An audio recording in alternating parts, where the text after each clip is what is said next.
Cher probateur, je vous demande de excuser mon retard.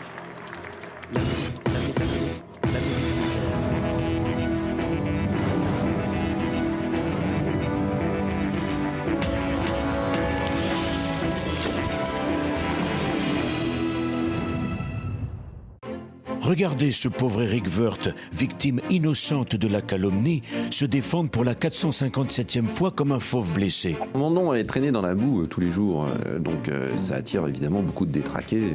Mais je suis pas le seul à avoir reçu une balle dans une enveloppe. Il a pas peur, mais c'est normal, hein, parce que d'habitude, c'est 30 000 balles qu'il reçoit dans des enveloppes.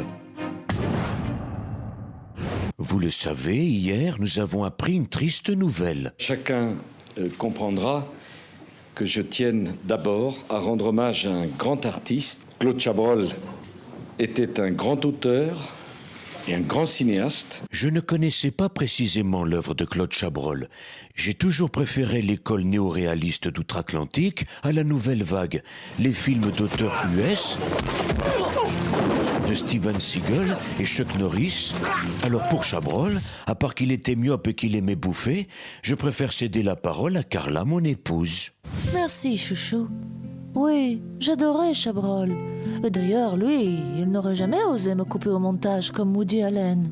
Alors, le propre de ce grand cinéaste, c'est qu'il dépeignait la société bourgeoise, celle des copains et des coquins.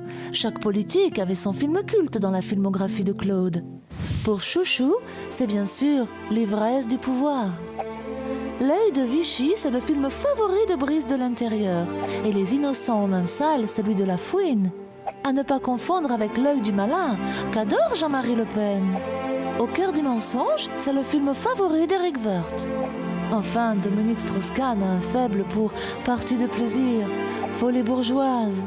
Mais il adore revoir Dr Popol, avec Anne Sinclair bien sûr.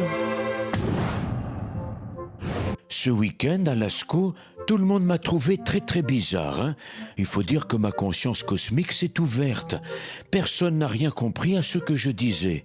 Même moi, en me réécoutant, je ne pige rien. La diversité n'est que la conséquence du respect des identités. Il n'y a pas de diversité possible sur la mort des identités. Mais en même temps, je me disais, entre l'universel et le terroir, il y a Lascaux. Bon, je suis complètement perdu dans mon discours parce que j'ai exactement dit ce que je pensais. Mais je laisserai le discours dont je salue et félicite les auteurs par ailleurs. C'est à cause des champignons hallucinogènes que j'ai bouffés dans la grotte de Lascaux. Un après-midi d'automne, on avait trouvé un moyen de locomotion.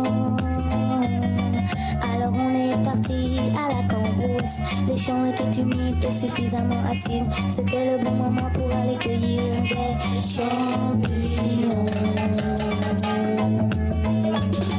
Mangez-moi, mangez-moi, mangez-moi. Mangez-moi, mangez-moi, mangez-moi.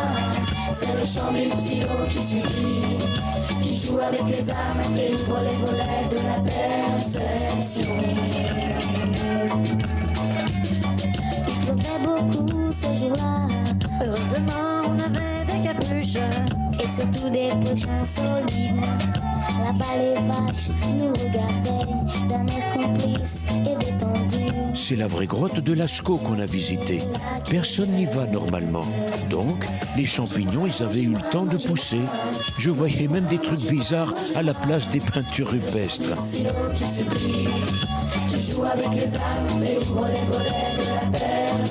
Allez, bon courage, hein, et à demain.